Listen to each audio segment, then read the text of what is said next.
다시 하나님 말씀 앞에 불러주신 것을 감사합니다. 이 시간에 저희가 다시 하나님 말씀 앞에 섰는데 우둔한 자들에게 지혜와 명철을 더하여 주시고 주님의 영으로 충만하게 채워주셔서 주께서 이 사역을 온전히 수행하시고 깨달을 수 있게 해주시고 믿을 수 있게 해주시고 주님 저희가 순종함을 통해 많은 열매를 맺는 그러한 시간 될 수 있도록 축복해 주시기를 간절히 기도하옵고 원합니다. 주님께서 이 시간을 축복해 주시고 이 시간을 통해 아버지께 영광 돌리고 우리에게는 큰 유익으로 함께 해 주십시오. 이 시간을 주님 손에 부탁드리고 우리 주 예수 그리스도의 이름으로 기도하옵나이다. 아멘. 예, 13장 2절부터입니다. 13장 2절인데요. 자, 우선 그 13장 아까 1절서부터 보시면은 하나님께서 이제 드디어 이들을 회개의 길로 인도하셔서 정결케 하는 장면입니다. 그날의 죄와 더러움을 씻기 위한 셈이 다윗의 집과 예루살렘의 거주민들을 위하여 열리리라 이렇게 말씀을 했죠. 예. 자, 아까 우리 보신 바와 같이 순서를 한번 따져보겠습니다. 10절, 12장 10절서부터 보면 하나님이 우선 은혜의 영과 강구하는 영을 부어주셨다 그랬잖아요. 그러니까 부어주시는 것 하나님으로부터 시작이 됐죠. 그런데 그 부어주셔서 이제 회개를 하게 되는데 그 회개하게 되는 그 중재자 누구를 통해서 우리가 회개에 이르렀는가 거기는 영이 있습니다. 은혜의 영, 그 다음에 간구하는 영. 하나님 우리에게 은혜를 주시게 되면요, 그 다음에 우리 쪽에서는 그 은혜의 반응이 나오는데 그 반응이 간구입니다. 그렇죠? 하나님께서 우리에게 은혜를 베푸시면 하나님의 선물이죠. 은혜는 하나님 우리에게 그렇게 축복하셔서 은혜를 부으시면은 우리가 거기에 반응을 하게 되는데 그 반응은 간구, 기도하는 것으로 나오게 됩니다. 그 결과 그 효과가 나타나는데 그것이 바로 애곡하는 거죠. 회개하는 거죠. 회개. 그 다음에 결국은 이 마지막 13장 1절에서 샘물이 열리면서 보상이 하나님으로부터 주어집니다. 회개에 대한 보상으로 하나님께서 여기 지금 샘물을 열어주신 것이 나오죠. 자, 이 샘물은 아까 말씀드린 것처럼 천년왕국 때에 이루어질 것인데요. 실제적으로 에스겔서 40 여러분 잘 아시는 맨 끝부분에 에스겔서에 나오는 그 생명수 강물이 흘러내리는 것입니다.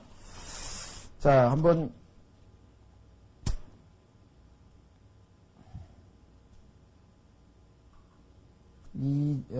실제적으로 하나님께서 이스라엘 백성들을 정결케 하는 장면이 에스겔서 한번 확인해 보겠습니다. 36장 1022페이지인데요. 구약성경 1022페이지 에스겔서 36장에 보시면 24절서부터 27절까지 하나님께서 이제 백성들을 회개시키는 장면이 나옵니다. 에스겔서 36장 24절 내가 너희를 이 교도들 가운데서 취하여 내고 모든 나라에서 모아 너희 땅으로 인도하리라. 그때 내가 정결한 물을 너희 위에 뿌려 여기 나와 있습니다. 그때 내가 정결한 물을 너희 위에 뿌려 너희를 정결하게 하되 너희의 모든 더러움과 모든 우상으로부터 너희를 정결하게 할 것이며 또 새 마음을 너희에게 주고 새 영을 너희 속에 두어 너희 육신에서 돌같이 굳은 마음을 제거하고 너희에게 살같이 연한 마음을 줄 것이며 또 내 영을 너희 속에 두어 너희로 하여금 내 법규 안에서 걷게 하리니 너희가 내 법도를 지켜 행하리라. 자, 이렇게 해서 이스라엘 백성이 회개로 말미암아 하나님께서 베푸시는 그러한 열매가 여기 잘 나와 있습니다. 자, 그래서 우리는 이제까지는 이 샘이 봉해져 있다고 보면 되겠죠. 여러분들이 솔로몬의 아가라고 하는 책에 보면은 봉해놓은 샘이라는 표현이 나와요. 샘은 물론 샘물이 지하에 있을 때 안 보일 수도 있고요. 그 다음에 샘 입구가 보이더라도 그것을 봉해버리면은 사람이 접근해봐야 그 샘물에 혜택을 받을 수 없게 되죠. 예, 그런데 지금 하나님께서는 열린다고 말씀하고 있는 것이 바로 보상입니다. 스가랴서 13장 1절 그날의 죄와 더러움을 씻기 위한 셈이 다윗의 집과 예루살렘의 거주민들을 위하여 열리리라 그랬습니다. 드디어 이제 하나님으로부터 은혜의 샘물이 생명수가 흘러나오게 되죠. 자, 그래서 이제 역사는 하나님께서 2절서부터 시작이 됩니다. 만군의 주가 말하노라 그날에 내가 그 우상들의 이름들을 이 땅에서 끊어 기억하지도 못하게 할 것이며 대언자들과 부정한 영을 이 땅에서 사라지게 하리라 그랬습니다. 자, 하나님께서 이제 가장 싫어했던 죄들이 바로 하나님 이후에 다른 것을 섬긴 이스라엘 백성의 죄, 그것은 우상 숭배였죠. 예.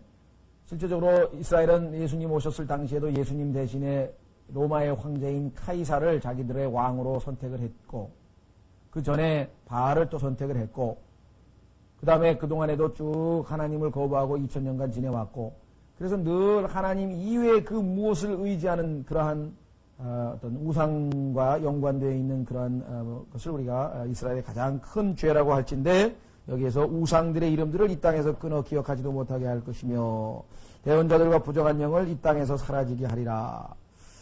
자, 실제적으로 여러분들 호세아서 2장에도 동일한 얘기가 나옵니다. 한번 확인해 보겠습니다. 이 우상에 대해서 하나님이 마지막 때 척결하실 것 중에 첫 번째가 우상인데요. 하나님께서는 이스라엘 백성에게 우상에 대해서는 철저하게 아주 정결케 하실 것입니다. 1063페이지 호세아서 2장에 보시면 호세아서 2장 17절, 호세아서 2장 17절. 이는 내가 그녀의 입에서 바알들의 이름을 제거함으로 그것들의 이름으로 다시는 그것들을 기억하지 않을 것임이라. 그래서 이스라엘 입에서 바알이라고 하는 이름이 더 이상 언급되지 않도록 하나님께서 심판하실 것이라고 말씀하고 있습니다. 자, 실제적으로 지금 현재 그러면은 예루살렘에 있는 우상은 무엇인가? 뭐 지금이야 바알이라고 하는 우상은 없겠죠. 그러나 여러분들이 지금 우리나라에도 뭐 절에는 부처의 상이 세워져 있고, 또 로마 가톨릭 교회 가면은 온갖 뭐 성인들의 상들이 세워져 있고, 잘 알고 있습니다. 마찬가지로 이스라엘에 가면은 예루살렘이라고 하는 그 예루살렘에 가보면은 거기에도 로마 가톨릭 교회가 세워놓은 많은 우상들이 있습니다. 그리스 정교회 사람들이 세워놓은 우상도 있습니다. 그래서 그 이외에도 이상한 그런 종파에서 예루살렘에는 세계에서 가장 희한한 종파들이 다 모여있다 그랬죠. 왜? 종말론 신봉자들은 예수님이 예루살렘에서 오시는 줄 알고 전부 글로 다 모여있거든요, 지금. 몇 년에 도착하신다, 몇 년에 오신다, 그 다음에 또 뭐 여러분, 뭐, UFO를 섬기는 그런 뭐, 무슨 뭐, 엘로힘 파도 있고, 무슨 파도 있고, 뭐, 그냥 파 이름도 복잡해요. 그런 수많은 파들이 지금 예루살렘에 나와 있어요, 지금. 때가 다 됐기 때문에 예루살렘에서 뭔가 일어날 거다. 뭔가 분위기가 예루살렘이다. 이렇게 생각하는 거예요. 그래서 아주 뭐, 온갖 우상숭배들이 거기 판을 치고요. 그 다음에 뭐 십자가 뭐 세워놓은 것도 많고요. 그러니까 뭐 마리아 동상도 많고. 그래서 지금 예루살렘에 가면은 의외로 엄청나게 많은 숫자의 상들이 세워져 있습니다. 실제적으로.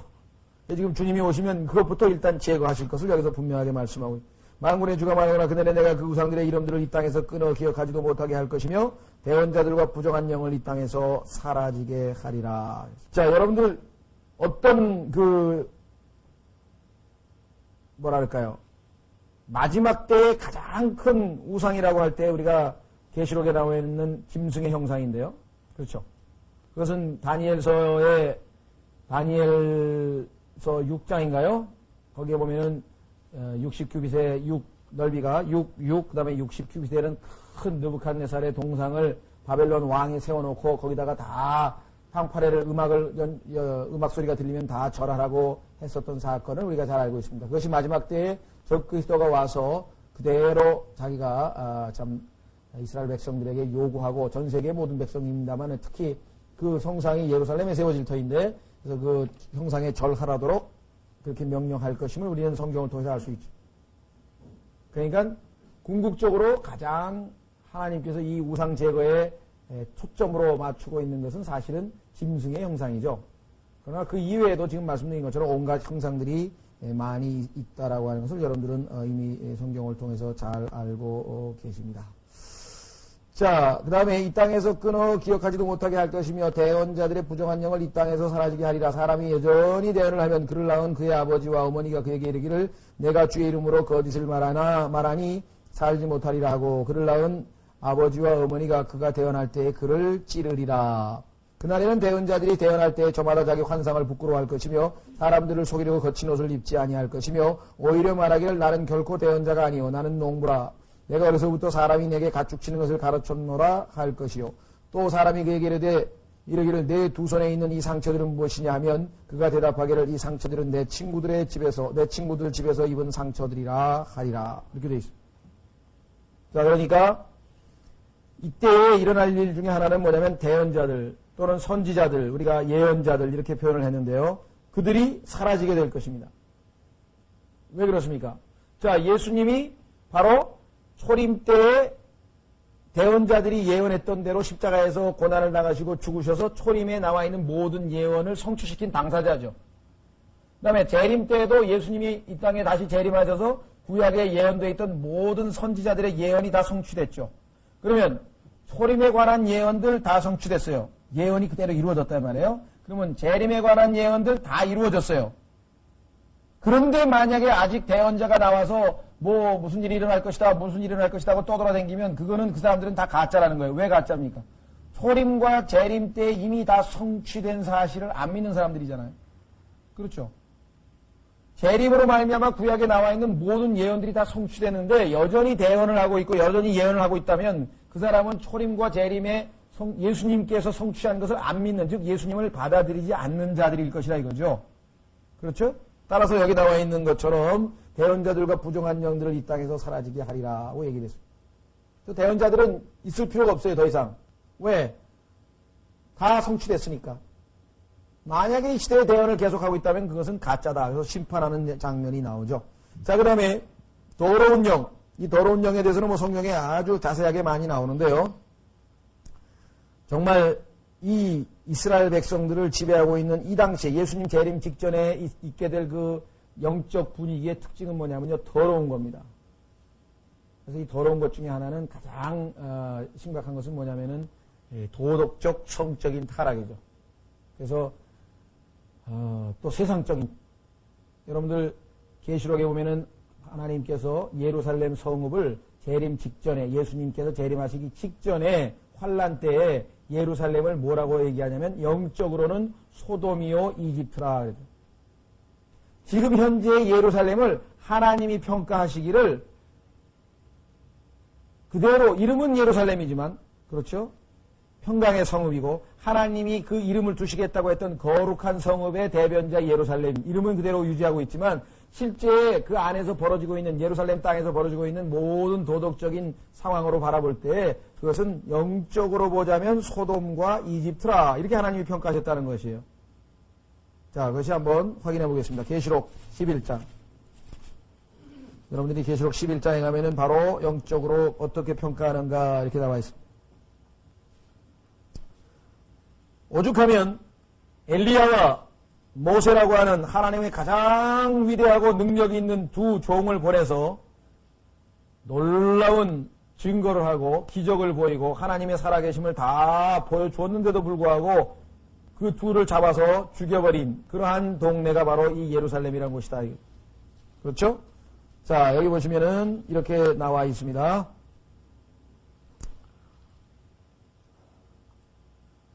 3절 내가 360페이지 내가 나의 두 증인에게 권능을 주리니 그들이 굵은 베옷을 입고 1260일을 대언하리라.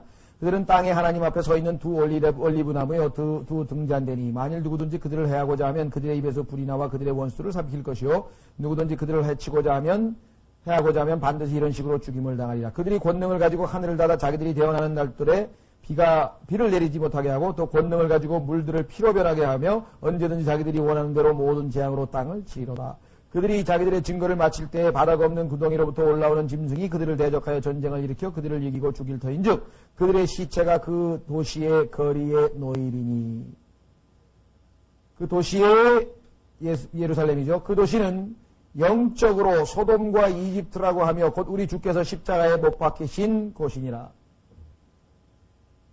예루살렘 같으면은 과거에 그 명성을 유지하려면은 적어도 하나님이 보내신 두 선지자 엘리야와 모세가 구약에 기록되어 있는 그런 모든 재앙으로 하나님의 심판을 보이면 즉각적으로 저들이 누구란 걸 알 거 아니에요. 적어도 이들이 바로 다름 아닌 모세고 이 사람이 바로 엘리야라고 하는 것을 알 텐데 그러면 어떻게 됩니까? 당연히 회개가 나와야 될 거 아니에요. 순서가. 근데 회개가 안 나오고 어느 정도가 되냐? 그들을 잡아서 왜?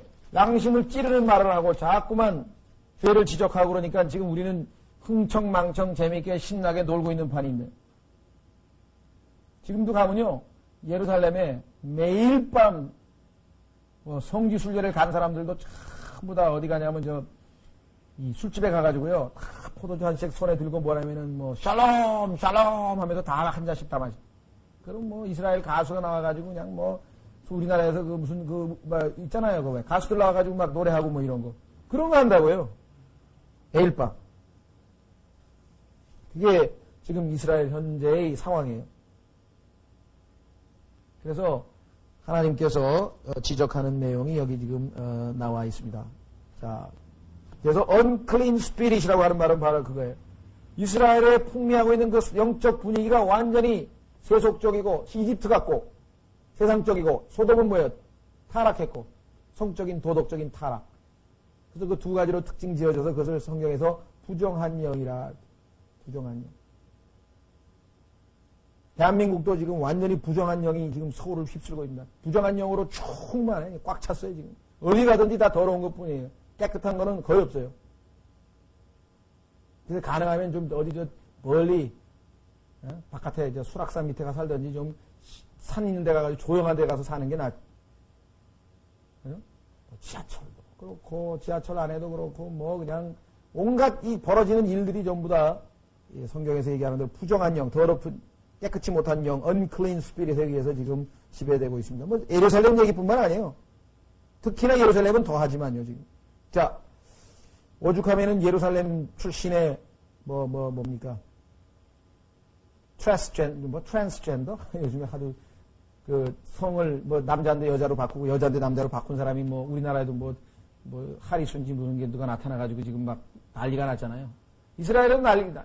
이스라엘에서 유로비전이라고 그래서 이스라엘은 그 대중가요 있잖아요. 대중가요에서 누가 이렇게 노래 자랑대회가 있잖아요. 그것이 이제 국가마다 참가하는 게 있는데 그게 유로비전 송 테스트라는 게 있어요. 컨테스트인지 송 테스트인지. 거기에 이스라엘 대표가 트랜스젠더가 나간 거예요. 성 바꾼 사람이. 그러니 랍비들은 얼마나 기가 막히게 해서 이스라엘이 어떤 나라인데 하면서 뭐 땅을 치고 뭐 난리를 쳤어도 뭐 이스라엘 지금 자체가 그렇게 돌아가고 있는 판인데 뭐 이스라엘 지금 아시다시피 뭡니까 그 샤론도 그렇고 그 전에 뭐 누구였어요? 수상 이름이 샤론 전에 누구였대요? 바라크도 그렇고 다 뭐 그냥 뭐 두세 번 결혼한 건 뭐 아주 그냥 예사 아니에요? 그냥 아무것도 아니라 그냥. 그러니까 이스라엘의 과거의 율법적인 관점에서 보자면 이건 뭐 소돔과 이집트가 된 지 오래됐다는 얘기입니다. 자, 계속해서 3절. 사람이 여전히 대언을 하면 그를 낳은 그의 아버지와 어머니가 그에게 이르기를 내가 주의 이름으로 거짓을 말하니 살지 못하리라고 그를 낳은 아버지와 어머니가 그가 대언할 때 그를 찌르리라. 자, 어느 정도냐면요. 하나님께서 이제 purifying, 정결케 하는 거예요. 심지어는 자기 아들과 딸 중에 누가 대언을 하면 그것은 잘못된 영에 의한 것이기 때문에 즉시로 어떻게 해요? 죽인다 이게 찌른다 이게. 옛날 구약 성경에 보면은 야 우리 하나님 대신에 바알을 섬기러 가자 하면서 만약에 그러면서 저기 가면 뭐 정말 멋진 종교가 있는데 거기 가면은 좋다 그러면서 막 꽤 꼬여가지고 우상 숭배 쪽으로 백성을 끌고 가면은 자기 아들이라면은 아버지가 먼저 돌로 쳐야 돼요. 율법에 의하면. 왜? 그 사회 전체가 지금 우상으로 물들어 버릴 거 아니에요. 그래서 아버지가 자식을 먼저 돌로 치게끔 되는데 지금 이때도 마찬가지네. 여러분들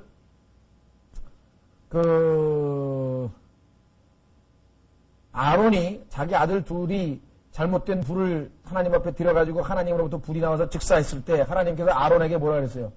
너는 슬퍼하지도 말고 울지도 말고.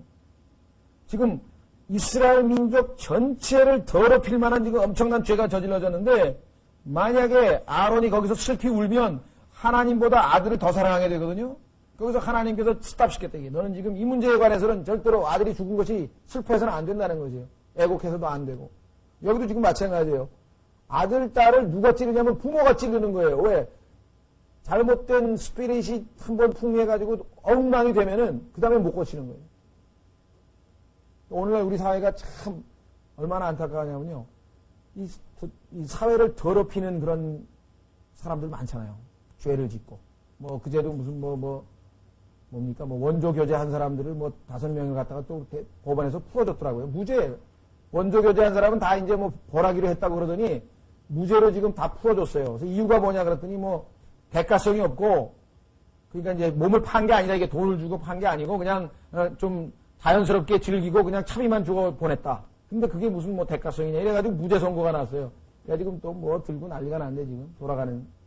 그러니까 지금 그러한 이 사회를 더럽히는 현상이 벌어졌을 때 그런 사람들을 아주 척결을 해가지고 깨끗이 정리를 해야지만 사회가 덜 물들 텐데, 소위 말하면 죄를 지은 사람의 인권, 그 사람이 너무 심하게 벌하면 되겠느냐, 뭐 이런 식으로 해가지고 그들에 대한 인권에 대해서 생각을 하고, 그로 말미암아 물들어서 타락을 해가지고 소위 말하면 이 멸망의 길로 들어서게 된 수많은 사람들의 생각은 왜 안 하냐.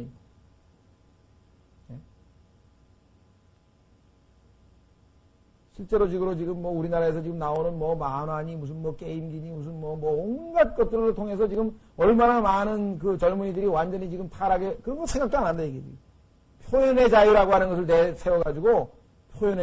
내세워가지고, 그러나 이스라엘은 하나님께서 그 같은 것을 엄격하게 금했습니다. 율법에 어긋나가지고 만약에 살살 꼬여가지고, 저기 오늘 말이야 무슨 뭐 여자 점쟁이가 왔는데 가면 뭐 그냥 맞춰줘. 그냥 기가 막히게 맞춰. 한번 가보자고 살살 꼬여가지고 들통이 나면요. 자기 아들이라도 자기 아버지가 먼저 돌로 치게끔 엄격하게 금지를 했었다, 이 말.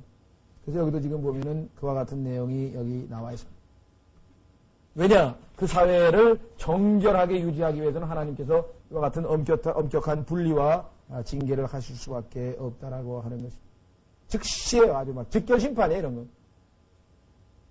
심지어 여러분들, 우리가 생각할 때는, 너무했다 싶은 사건이 성경에 보면 참 많습니다. 아까도 그랬죠. 자기 아버지, 아론이 자기 아들이 죽었는데도 슬퍼하지 말라 그랬어요.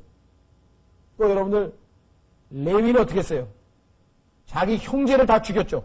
금송아지 만들어가지고, 모세가 하나님 편은 나오라 그래. 하나님 편. 금송아지 편은 저쪽으로 쓰고 하나님 편 나오라 했더니 레위 지파가 다 쫙. 원래 이스라엘 12지파가 전부 다 제사장 민족으로 선택함을 받았는데, 금송아지 사건으로 하나님께서 12를 싹 하나님의 거룩한 임무를 맡기지 못할 정도로 더럽혀졌죠. 근데 그 중에서 유독 레위 지파만 어떻게 했어요? 레위 지파만 그 순간에 즉시로 회개해가지고 하나님 앞에 우리가 바로 하나님 편입니다 하고 탁 나왔을 때 모세가 뭐라 그랬어요? 형제들을 치라. 그래가지고 레위 지파가 다른 자기의 12지파, 자기 형제들 아니야 다. 형제들의 가족을 다 쳐 죽였다니까요. 그래서 하나님께서 진노가 그쳤어요. 그만큼 하나님께서 그런 문제에 대해서는 엄격하게 하신다는 것을 우리가 성경을 통해서 우리는 잘 알고 있습니다. 그렇죠? 자, 출애굽기에도 보면은 어떤 사람이 분명히 안식일에는 하나님께서 일하지 못하도록 했는데 콧방귀 끼면서 뭐라 그러죠? 흥 하더니만 갑자기 나가가지고 나무를 한 거예요. 장작을 팬 거예요. 그때 어떻게 했어요? 우리가 생각할 때는 안식일날 그 장작 좀 폈다고 천만의 말씀. 그런 안식일날 장작 팬 게 중요한 게 아니라 하나님께서 하지 말라고 한 일을 과감하게 하나님의 말을 무시하고 한 그것에 대한 대가로 그런 즉시로 온 이스라엘 민족이 돌로 쳐서 죽였다. 아간도 어떻게 됐어요?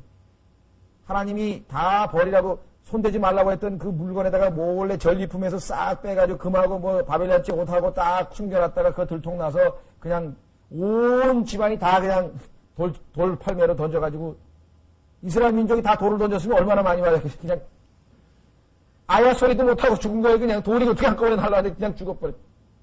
그뿐입니까? 모세에게 주신 권위에 도전했을 때 하나님께서는 그냥 땅이 갈라져가지고 그냥 집안 자체가 그냥 완전히 지옥으로 그냥 살아서 그냥 땅 속에 삼켜버린 사건이 있었잖아요. 그러니까 우리가 생각할 때는 굉장히 무시무시한 일들이 벌어지는 것은 뭐냐면 하나님의 거룩함을 손상하는 거예요. 하나님의 거룩함을 손상하는 거예요. 하나님은 절대로 자기의 거룩함을 손상당하지 않습니다.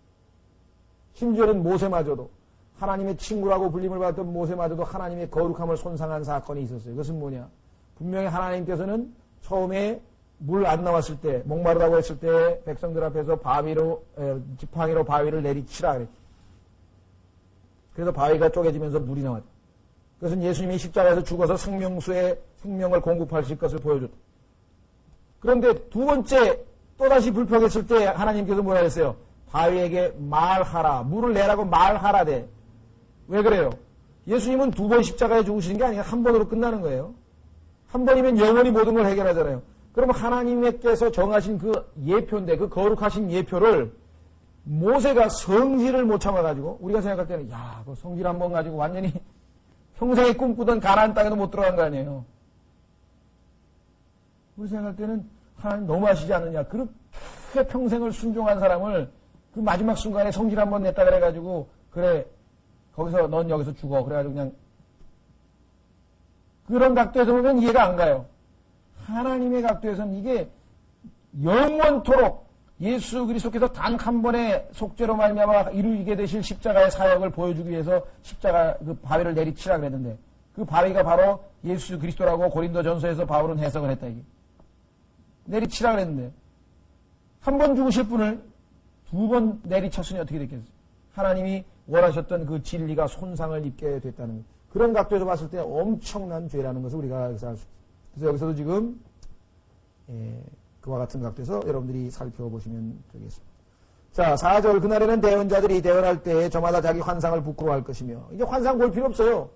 아니, 환상을 볼 필요가 없으면 예수님이 지금 눈앞에, 우리 눈에 그냥 직접 보이면서 직접 통치하시는데 무슨 환상이 왜 필요하냐고. 그러니까 이때는 벌써 거짓말이죠. 그 다음에 사람들을 속이려고 거친 옷도 입지 아니할 것이며, 정말 침례인 요한처럼 막 그냥 이상한 무슨 털옷을 입고 나오고 말이지, 그냥 꿀벌에다 몹수염도 다 기르고 다니면서 내가 선지자라고 그럴 필요도 없다 이게. 옛날에는 하나님께서 그런 복장으로 해서 사람들에게 저 사람이 진짜 선지자구나 이러면서 깨닫게 했는지 모르지만, 지금은 전혀 그럴 필요도 없죠. 그렇게 흉내내면서 가식적으로 자기가 선지라고 하는 것을 나타낼 필요도 없다 이 말입니다. 그리고 그날에는 어떻게 됩니까? 5절. 오히려 말하기를 나는 결코 대언자가 아니요 나는 농부라. 속임수로? 아니에요. 이때 되면 모든 사람들이 정직하게 자기가 나름대로 열심히 일합니다. 정직해져요. 무슨 자기가 대단히 무슨 하나님으로부터 그런 흉내를 안 낸다 이거.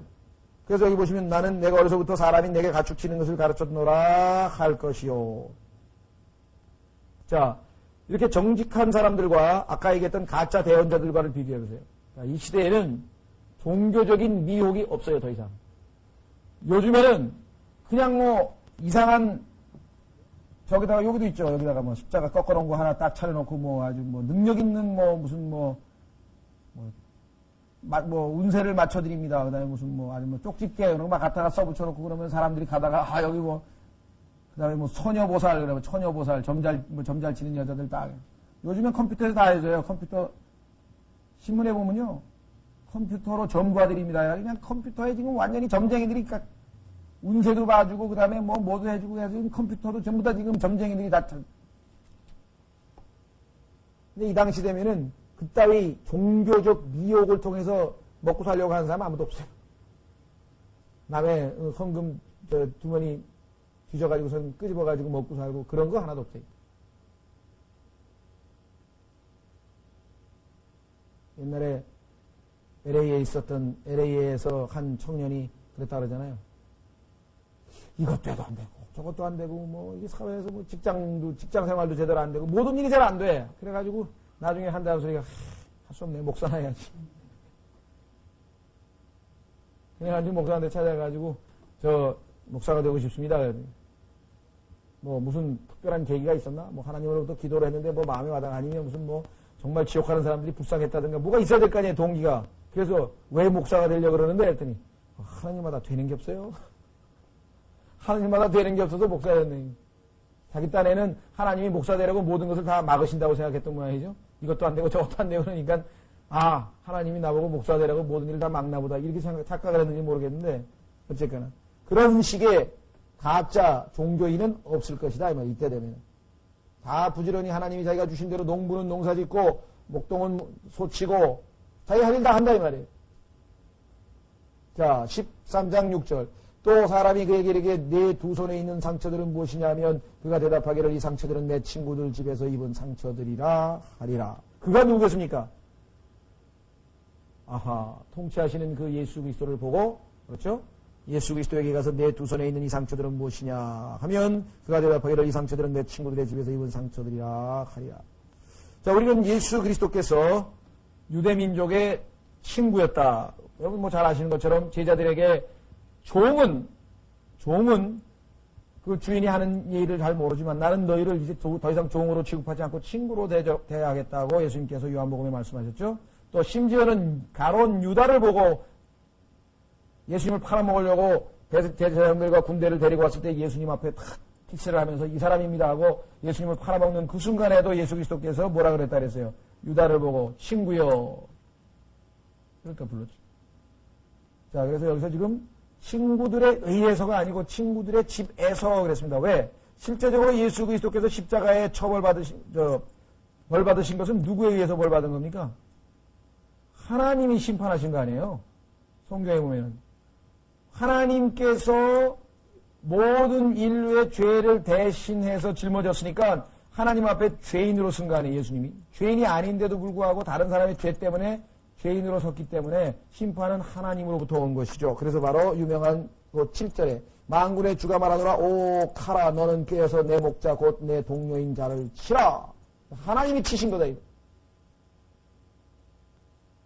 그러니까 어떤 사람은 칼빈주의 같은 사람은 칼빈주의를 주장하는 사람은 그래. 그럼 하나님이 치셨으면 뭐 유대인들은 죄가 없네. 그렇지 않아요. 하나님이 예수님을 심판하신 거면은 유대인들은 십자가에 못 박았어도 사실은 유대인들은 단지 뭐예요? 도구로 쓰임만 받은 거지 유대인들이 뭐가 죄가 있냐. 여기에 우리가 조심하세요. 유대인들은 그들의 죄로 말미암아 예수 그리스도를 거부하고 하나님의 메시아를 거부하고 십자가에서 죽였어요.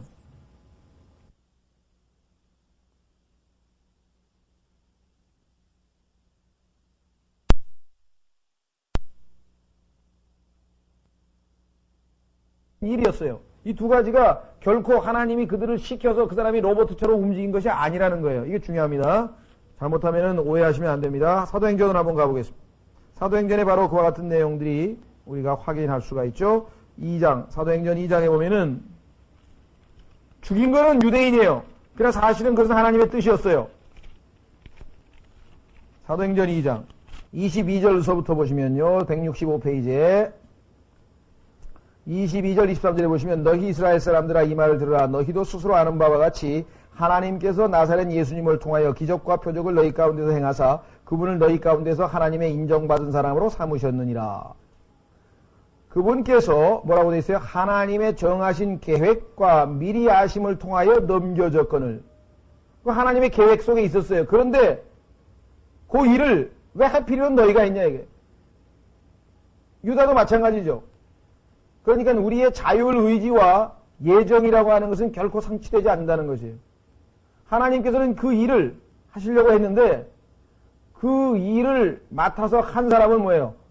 그야말로 자기 스스로 죄를 지은 것이에요. 결과가 하나님의 도구로 쓰임받은 것이에요. 나쁜 일을 하는데. 자, 여기 보시면 바로 그랬죠? 뭐라고 썼습니까? 그분께서 하나님의 정하신 계획과 미리 하심을 통하여 넘겨졌거늘 너희가 그분을 붙잡아 사악한 손으로 십자가에 못 박아 죽였으나. 그러니까 유대인들이 지은 죄는 그대로 죄로 남아있고 하나님께서는 그 모든 것을 주관하시기 때문에 결국은 하나님의 뜻을 이루시고 이렇게 되는 겁니다. 자, 그래서 우리는 이 스가랴서 13장 7절에서 왜 하나님께서 칼을 보고 치라고 하셨는가? 사실은 그게 하나님의 뜻이었어요. 그럼에도 불구하고 유대인들의 죄는 더 상쇄될 수가 없다라고 하는 것을 우리가 성경을 통해서 지금 금방 사도행전을 통해서 확인을 해봤습니다. 거기 지금 저기 켜 있는 거예요? 나만 더운가? 예. 계속해서요. 계속해서 지금 13장 스가랴서 13장이죠. 예, 13장 7절입니다. 13장 6절은 지금 우리가 살펴봤고요. 여러분 잘 아시는 것처럼 예수님께서 유대인들 친구들 집이죠. 유대인들 사이에서 상처를 입으셨습니다.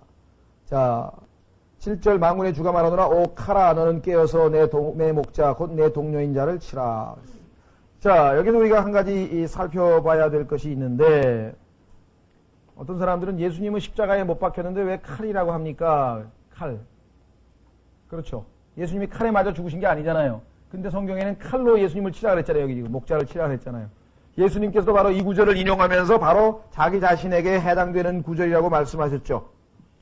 그렇죠. 한번 확인해 볼까요? 마태복음 26장.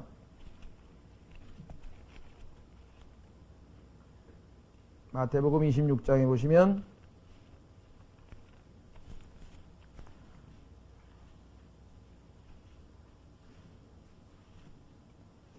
마태복음 26장 31절 40페이지죠. 마태복음 26장 31절. 그때 예수님께서 제자들에게 이르시되 이 밤에 너희가 다 나로 인하여 실족하리라. 기록된 바 내가 목자를 치리니 양떼의 양들이 흩어지리라 하였음이니라. 예수님께서는 지금 스가랴서에 나와 있는 이 예언을 그대로 인용하면서 그것이 바로 자기라고 하는 사실을 지금 언급하고 있으십니다. 그렇죠? 자, 그래서 여기 지금 뭐라고 얘기하고 있냐면은 오 카라 너는 깨서 내 목자 곧 내 동료인 자를 치라. 목자를 치라. 그리하면 양들이 흩어지려니와. 그래서 실제적으로 제자들이 다 흩어진 사건을 우리는 성경에서 알 수가 있습니다. 그러니까 의문은 남죠. 이상하다. 칼로 죽지 않으셨는데 왜 칼이라고 했을까? 그것은 뭐냐면요. 성경은 하나님께서 심판하는 것을 칼로 친다라고 하는 표현으로 많이 합니다. 예를 들면 어떤 경우가 있냐면요. 실제적으로 여러분 우리야 아시죠? 우리야. 다윗의 장수였다가 전쟁에 나가서 죽었잖아요. 그런데 실제적으로 역사 기록에 보면은 어떻게 죽었습니까? 활에 맞아서 죽었죠. 그런데 성경에 보면은 하나님께서 그를 칼로 치셨다 이렇게 돼 있어요. 그러니까 칼로 쳤다는 얘기는 물론 실제적으로 칼로 내리쳤다는 말도 있지만은 그게 하나님의 심판이다. 하나님이 그를 죽이셨다. 그런 의미를 가지고 있다는 것이에요. 그래서 여러분들이 이 성경에서 칼로 친다고 하는 표현을 한번 시간이 없어서 탔지 않습니다만은 칼로 친다는 표현을 쭉 찾아 읽으면 실제적으로 칼로 친 것이 아니라 하나님께서 심판하시는 그것을 상징적으로 표현하기 위해서 칼로 친다라고 하는 말을 쓴다고 하는 것을 여러분들이 아마 알 수가 있을 겁니다. 자, 그래서 우리는 여기서 칼로 치라고 하는 말에 대해서 오해하지 마시고, 자, 너는 깨어서, 깬다는 얘기는 뭐예요? 잠자고 있었죠? 자, 여러분들 실제적으로 로마가 예수님을 십자가에 못 박을 때가 어땠습니까? 예수님께서 갑자기 빌라도의 재판정으로 찾아오게 된 것이 밤중이거든요. 로마에 지금 빌라도는 지금 잠자고 있는 거예요, 지금. 그런데 갑자기 유대인들이 와가지고 이 사람이 하나님의 아들이라 그럽니다. 이 사람이 뭐 하면서 그냥 십자가에 못 박아서 죽이라고 하면서 빌라도에게 지금 얘기했대요. 그러니까 실제적으로도 밤에 빌라도가 잠잘 때 일이 터진 것이고요. 문자적으로도. 영적인 의미는 뭐냐면 로마는 예수님을 죽일 의도가 전혀 없었어요. 그런 의미에서 잠자고 있는 거죠. 사실 로마가 예수님을 박해하려고 했다든가 예수님을 죽이려고 하질 않았잖아요. 왜? 예수님은 정치운동을 한 게 아니니까. 위험할 게 하나도 없지. 왜? 유대인들에게 와서 유대인들 보고 도덕적으로 너희는 먼저 하나님의 왕국과 그 일을 구하라, 회개하라 하면서 예수님은 다 그런 말씀만 하셨기 때문에 로마 사람들로 보게 되면은 전혀 문제될 것이 없었어요. 그래서 예수님은 지금 사실 로마의 공격 대상이 아니죠. 그런 의미에서 봤을 때 잠자고 있는 거 아니에요, 사실은 로마는. 근데 하나님께서 그들을 부추겨서 깨어라, 여기 나와있죠. 깬다는 얘기가 바로 그 얘기입니다. 자, 깨어서 내 목자 곧 내 동료인 자를 치라. 이렇게 성경은 지금 말하고 있습니다. 자, 근데 문제는 목자까지는 좋아요. 왜? 예수님께서 이 땅에 오셨을 때 목자라고 하셨잖아요. 선한 목자. 그래서 예수님은 13장 7절에 보면은 내 목자, my shepherd, 내 목자. 하나님이 보내신 목자. 그 다음에 히브리서 13장에 보면은 위대한 목자란 말도 있어요. 예수님을 하나님께서 위대한 목자라 했어요. 내 목자, my shepherd, great shepherd. 그 다음에 세 번째는 선한 목자. 요한복음 10장에 good shepherd라 했죠. 그 다음에 베드로전서에는 뭐라 그랬습니까? chief shepherd, 목자장이라 그랬잖아요. 목자장. 목자장 되신 예수님께. 그렇죠? 목자장. 그래서 shepherd가 누구라고 하는 것은 뭐 우리가 너무나 잘 성경을 통해서 잘 알 수가 있습니다. 그렇죠? 예. 그런데 문제는 동료라 그랬네요. 동료. 요게 이제 조금 하나님의 동료, 내 동료인 자를. 자, 예수님은 하나님과 뭐라 그랬어요? 똑같다. 나는 아버지와 하나라 그랬죠? 나는 아버지와 하나라. 요한복음 10장 30절에 있죠. 확인해 보겠습니다. 자, 예수님이 동료라고 했는데 하나님과 예수님이 동료라고 했던 의미는 무엇인가? 일단 성경에 요한복음 10장 30절 144페이지 나와 내 아버지는 하나이니라. 나와 내 아버지는 하나이니라.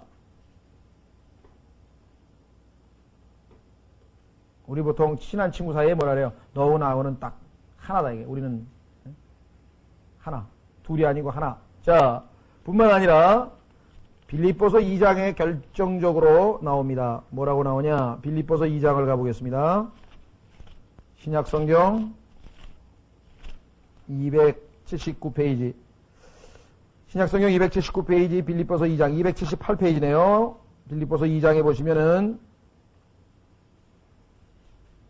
6절 그분은 하나님의 형체로 계심으로 빌립보서 2장 6절 그분은 하나님의 형체로 계심으로 하나님과 동등하심을 강탈로 여기지 아니하셨으나 본인이 하나님하고 똑같은 수준이기 때문에 자기를 하나님이라고 여겨도 그것은 내가 그 타이틀을 훔친 게 아니다. 강탈한 게 아니다. 원래 내가 하나님이다. 그러니까 아버지가 아들 보고 뭐라고 불러요? 아버지가 아들을 보고 뭐라고 부르나 보세요. 히브리서에 보면은 아버지가 아들을 보고 하나님이라고 불러요. 하나님. 오, 하나님이요. 왜? 같은 하나님이니까. 히브리서 1장 보세요. 8절. 311페이지. 히브리서 1장 8절에 보시면 이 아들을 향하여는 오 하나님이여 주의 왕자는 영원 무궁하며 주의 왕국의 홀은 의의 홀이니이다. 주께서 의를 사랑하시고 불법을 미워하셨으니 그러므로 하나님 곧 주의 하나님께서 즐거움의 기름을 부어서 주에게 부어 주의 동료들보다 높이셨나이다 하시고. 놀랍죠? 아버지가 아들을 보고 오 하나님이여 동료라 이게 동료. 자, 놀라운 사실은 그 밑에 있어요. 뭐라고 돼 있어요? 맨 끝부분에 주의 동료들보다 높이셨나이다. 자, 예수님이 하나님의 동료이신데 그렇죠? 언제? 이 땅에서 예수님이 인간으로 사셨을 때 비록 예수님이 이 땅에서 인간의 모습으로 사셨지만 그는 자기가 하나님이라고 하는 사실에 대해서 나는 내 타이틀을 강탈한 것이 아니다. 나는 바로 하나님이다. 나는 하나님과 똑같다. 계속해서 말씀하셨죠. 그런데 예수 그리스도를 믿는 우리들을 보고 이제는 누구의 동료라 그러는 거예요? 예수님의 동료라고. 지금 히브리서 1장 9절에 나와 있잖아요. 주의 동료들보다 높이셨나이다. 생각해 보셨어요? 예수님께서 비록 인간의 몸을 입고 이 땅에 사셨지만 하나님의 동료, 하나님께서는 예수님을 동료로 취급하셨, 동료, fellow. 그래가지고 친구처럼 취급하셔서 동료서 목자를 치라. 동료인 목자를 치라. 그런데 예수 그리스도를 믿고 거듭난 하나님의 자녀들을 예수님은 우리를 예수님의 동료로 쳐주신다고 성경은 지금 말하고 있는 것이. 자, 다시 스가랴서 13장으로 돌아옵니다. 7절 만군의 주가 말하더라 오카라 너는 깨서 내 목자 곧 내 동료인 자를 치라. 목자를 치라 그리하면 양들이 흩어지려니와 내가 내 손을 들이켜서 작은 자들 위에 두리라. 흩어진 거는 우리가 아까 마태복음 26장에 살펴봤고요. 역사적으로는 언제 흩어졌습니까? 유대인들이 전 세계로 다 흩어졌죠. 티토에 의해서 전 세계로 흩어져 버렸어요. 그건 여러분들이 역사적으로 잘 알고 있습니다. 문제는 뒤에 내가 내 손을 돌이켜서 작은 자들 위에 두리라 한 말은 무엇이냐? 여기에 대한 해석이 두 가지가 있어요. 작은 자들을 이스라엘로 봐서 이스라엘 민족이 하나님으로부터 심판받은 것, 여러분 잘 아시는 것처럼 이스라엘 민족이 하나님으로부터 심판을 받았죠. 그래서 2000년 동안 아주 많은 고통 가운데 지내게 된 사건. 그것을 두고 여기서 지금 작은 자들 위에 손을 돌이라. 왜냐하면 근거가 있는 것이 성경에서는요. 하나님께서 누구 위에다가 손을 얹는다, 손을 둔다고 했을 때에는 심판의 경우가 상당히 많아요. 그래서 지금 성경 곳곳에서 이와 같은 표현이 있는데요. 한번 확인해 보겠습니다. 에스겔 38장 12절. 에스겔 38장 12절 보시면 자, 심판할 때 하나님이 이렇게 표현하십니다. 에스겔서 38장 12절 1025페이지 노량물을 취하고 탈취물을 취하리라 하고 내 손을 돌이켜서 전에는 황폐하였다가 지금은 사람이 거주하는 곳과 또 여러 민족에게서 나와 모여 지내며 가축과 재물을 먹고 그 땅의 한가운데 거하는 백성 위에 임하게 하리니 이때에 돌이켜서 임한다 얘기가 바로 손을 올려놓는다 이 말이죠. 둘째 줄과 맨 끝에서 연결돼서 동사가 지금 돌이켜서 임하게 하리니 이렇게 돼 있어요. 그래서 우리는 성경의 여러 용례로 봤을 때 돌이켜서 두리라, 돌이켜서 두리라고 했던 스가랴서 13장 7절의 말씀은 내가 내 손을 돌이켜서 작은 자들 위에 두리라. 그래서 심판으로 보는 경우가 있고, 이것을 긍정으로 봅니다. 왜냐하면 손을 위에 얻는다고 하는 것은 또 성경에 보면은 축복의 경우가 있단 말이죠. 그러다 보니까 유대인들 가운데 지도급 인사들은, 타락한 지도급 인사들은 예수님을 거부했지만, 여기서 지금 작은 자들, 즉 우리가 초대교회 때 예수 그리스도를 믿었던 약 500명의 사람들이 있었잖아요. 다락방에도 있었고, 그 작은 자들은 유대인들 중에서 예수 그리스도를 믿었죠. 그래서 큰 자들은 예수님을 거부했지만 작은 자들을 예수님이 구원하실 것이다. 구원하신 것이다. 사도행전에도 보면은 나오잖아요. 3,000명인가가 그때 예수님 받아들이고 뭐 그런 사건이 나오잖아요. 그래서 이것을 축복으로 해석을 하는 경우도 있습니다. 긍정적으로. 또 어떤 사람들은 이 작은 자들은 이스라엘이 아닌 이스라엘 대신에 이방인들 중에서 예수님을 믿은 교회다. 교회가 축복을 받았으니까. 이스라엘은 흩어졌죠. 양들이 흩어지려니와 내가 내 손을 들이켜서 작은 자들 위에 두리라. 이것은 교회를 언급하는 것이 아니냐. 이렇게 해석하는 경우도 있습니다. 그래서 세 가지 다 성경적인 근거가 있기 때문에 뭐 하나를 딱 잡아가지고 이거다 하고 해석하기는 조금 무리인 것 같아요. 그러나 사실 문맥적으로 보면은 여기는 지금 교회가 나와야 될 문맥도 아니고, 그렇죠? 따라서 또 긍정적인 문맥도 아니고, 그래서 제가 보기에는 첫 번째로 이 하나님께서 이스라엘 백성들을 2000년 동안 심판하신 그 심판으로 해석을 하는 게 좋지 않을까 이런 생각이 드는데, 그렇다고 해서 긍정적으로 보는 것도 틀렸다고 볼 수는 없어요. 성경에 근거 구절들이 있으니까, 또 역사적으로 우리가 사실들을 알고 있으니까. 어쨌거나 내가 내 손을 돌이켜서 작은 자들 위에 두리라 라고 하는 사실 좀 해석이 한 가지로 나오기는 좀 어렵다는 것을 말씀을 드리고요. 8절 9절 마지막으로 해서 마치겠습니다. 주가 말하노라 이 온 땅에서 3분의 2는 끊어져 죽을 것이요. 이 온 땅이라고 하는 말은 지구를 얘기하는 게 아닙니다. 왜? 랜드라고 돼 있어요. 랜드. 성경에서 LAND 랜드가 나오면 이스라엘 땅을 얘기하는 것이고, earth 하면 이때는 이제 지구를 얘기하는 거니까 이 문맥의 상상 보셔야 돼요. 우리말로는 땅 그러니까 이게 구별이 안 돼가지고 여기서 얘기하는 것은 이스라엘을 얘기합니다. 자, 이스라엘 역사상 가장 많은 학살을 낸 것은 티토라 그러죠. 로마의 장군 티토가 왔을 때 150만 명이 죽었습니다. 그런데 히틀러는 600만 명을 죽였어요. 그렇죠? 600만 명. 그러면 적그리스도가 왔을 때는 3분의 2. 그럼 어떻게 되겠어요? 지금 지난번에도 말씀드렸지만 이스라엘의 인구를 전 세계적으로 약 1800만 명을 잡는데 3분의 2면 얼마입니까? 1200만 명. 그러니까 1200만 명, 그러니까 히틀러 때보다도 2배 이상의 사람이 죽게 될 것이라 이 말이죠. 이 온 땅에서 3분의 2는 그래도 죽을 것이 오직 3분의 1만 거기서 남으리라. 남은 자에 대한 얘기. 내가 그 3분의 1을 불 가운데로 지나게 하고 은을 단련하듯이 단련하며 금을 단련하듯이 단련하리라. 그들이 내 이름을 부르니 내가 그들의 말을 들을 것이며 또 말하기를 이는 내 백성이라 할 것이요 그들은 말하기를 주는 내 하나님이시니이다 하리라. 자, 우리는 여기서 혼동이 생기는데요. 여태까지 우리가 일반적으로 배우기를 이스라엘이 나중에 마지막에 가면은 14만 4천 명만 낳고 다 배교하고 다 죽을 것이다. 이렇게 우리 보통 해석들을 많이 했었거든요. 근데 그것도 하나의 해석이고, 요 구절에 의하면은 3분의 1이 살아남게 되어 있습니다. 그래서 제가 보기에는 14만 4천 명이라고 하는 것은 인을 맞은 사람인데, 하나님께서 여기다 인을 맞은 사람들은 어떤 복음 증거, 다시 말하면 요나가 이방 민족인 니느웨 백성들에게 복음을 증거하러 갔듯이 그 14만 4천 명은 그러한 임무를 맡은, 즉 요나와 같은 임무를 맡게 될 그러한 사역자들이고, 즉 복음 증거하는 전도자들이고, 실제적으로 살아남을 거는 여기 만약에 1200만 명이라면 600만 명이 살아남는 거 아닌가, 저는 이제 그렇게 개인적으로 생각을 합니다. 그런데 이제 성경의 다른 구절들로 봤을 때 14만 4천 명만이 왜냐하면 살아남을 것이라고 해석하는 사람들도 있어요. 이것도 단정지어서 나중에 이스라엘의 남은 자들의 수가 얼마냐 그걸 우리가 확실하게 알 수는 없다 이 말이죠. 다만 요 스가랴서의 경우에는 지금 이스라엘 예루살렘에서 3분의 이스라엘 전체 국토에서 3분의 2가 죽고 3분의 1은 살아남을 것을 우리에게 보여주고 있습니다. 9절 내가 그 3분의 1을 불 가운데로 지나가게 하고 은을 단련하듯이 단련하며 금을 단련하듯이 단련하리라. 은과 금의 경우에는요, 녹죠? 녹아서 나중에 다시 단련돼서 나오면은 순금으로, 순은으로 바뀌죠. 왜? 찌꺼기가 다 빠져나가니까.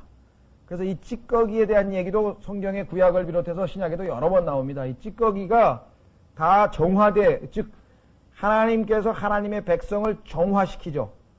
정화시켜서 찌꺼기는 다 제거하고 순수한 그러한 보석으로, 그래서 이스라엘 백성들을 나중에 하나님이 보석이라고 부르죠. 보석. 순수한 보석이라고 말라키에서 언급하고 있는 이유가 바로 이와 같은 것입니다.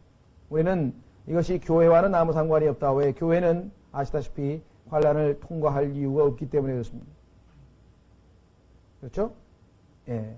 그래서 이 불로 통과해서 정화되는 작업, 이것은 성경에 너무 많이 나오는 예인데요. 신약적으로 보자면 고린도전서 3장에서 우리가 금과 은과 보석만 남고 나무와 풀과 지푸라기가 다 타버리는 그리스도의 심판석에서도 역시 마찬가지 형식으로 일은 진행이 됩니다. 불로 테스팅을 해서 남는다. 그래서 성경에 보면은 은과 금에 관한 구절들은 자주 언급됩니다. 은을 단련시켜서 정금으로 만들고, 은도 금도 정금으로 깨끗한 순수한 은으로 만드는 내용들, 성경 구절이 너무 많기 때문에 저희가 찾지는 않겠습니다. 자, 그러게 되면은요, 결과가 어떻게 됩니까? 그들이 내 이름을 부르리니 내가 그들의 말을 들을 것이며, 또 말하기를 이는 내 백성이라 할 것이요.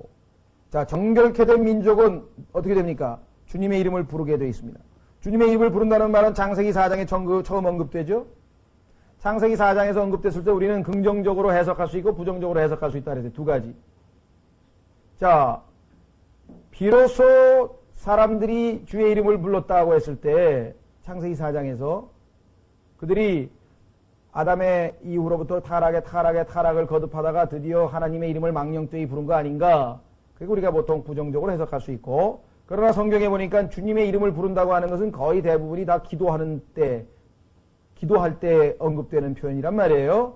따라서 하나님께서 아담의 징계를 통해서 또 가인과 아벨의 징계가 그 사건이 터진 이후에 이 땅에 있는 민족 가운데에서 주님의 이름을 부르는, 즉 기도하는 그러한 풍습이 생겨났다. 이렇게 해석을 긍정적으로 해석하는 경우가 있다 그랬죠.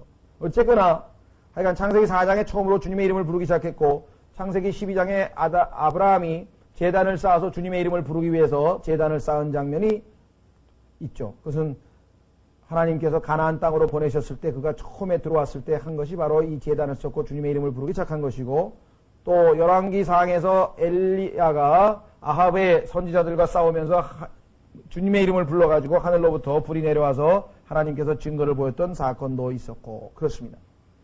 그래서 주님의 이름을 부르는 것은 하나님께서 이스라엘 백성들에게 요구하는 것이고, 신약적으로 우리는 기도하라고 하는 명령을 받은 것이죠. 그래서 늘 주님의 이름을 부르는 것은 거의 대부분이 성경에서 우리가 하나님을 찾고 하나님께 간구하고 기도하는 모습으로 나오기 때문에 여기서는 말할 것도 없이 당연히 기도하는 것이죠. 그들이 내 이름을 부르리니 9절 스가랴서 13장 9절 그들이 내 이름을 부르리니 내가 그들의 말을 들을 것이며, 들어주신다 이 말이에요. 하나님께서 이제 기도를 들어주십니다. 또 말하기를 이는 내 백성이라 할 것이요. 내 백성. 하나님께서 이스라엘 백성들을 내 백성이라고 했다가 말을 안 들어서 결국은 내 백성이 아니라고 하시겠다고 해서 바벨론으로 포로로 잡혀가게 했다가 이런 사건들이 이스라엘 역사에서 반복이 되었었죠. 결국은 왜 백성이라고 합니까? 왕이시니까. 드디어 왕으로 등극을 하시고 왕으로 이미 정해지셨지만 실제적으로는 등극하신 것은 이때죠. 재림하셔서 왕이 되셨기 때문에 내 백성이라. 백성의 자격을 갖췄어요. 왜? 아까 본 것처럼 회개하고 정결케 돼서 물로 씻었고, 지금도 뭐예요? 은으로 단련되고 금으로 단련되고 우상도 제거되고 말끔히 정화된 거룩한 백성이 되었기 때문에. 그래서 이스라엘은 원래 하나님이 의도하셨던 대로 처음에 아브라함을 불러내서 하나님의 특별한 백성으로 삼으셨던 그 의도대로 여기에 지금 우뚝 섰습니다. 그들은 말하기를 주는 내 하나님이시니라 하리라. 그래서 결국은 모든 이방 민족들이 이때부터 이스라엘의 하나님을 섬기기 시작하게 되는 거죠. 그때 그 모든 이방 민족들을 다스리는 왕으로서 그리스도인들 가운데에서 주님께서 고울들을 나누어 주시겠죠. 자, 그래서 우리는 13장 9절까지 해서 우리가 마쳤습니다. 다음 주 21일에 우리는 14장을 마침으로 해서 이제 일단 스가랴서 공부는 마치고요. 한 달 정도 쉬었다가요. 9월 첫 주에 우리가 다시 새로운 과목으로 성경 공부를 하려고 합니다. 다음 시간에 14장을 해서 마지막 시간입니다. 마치겠습니다.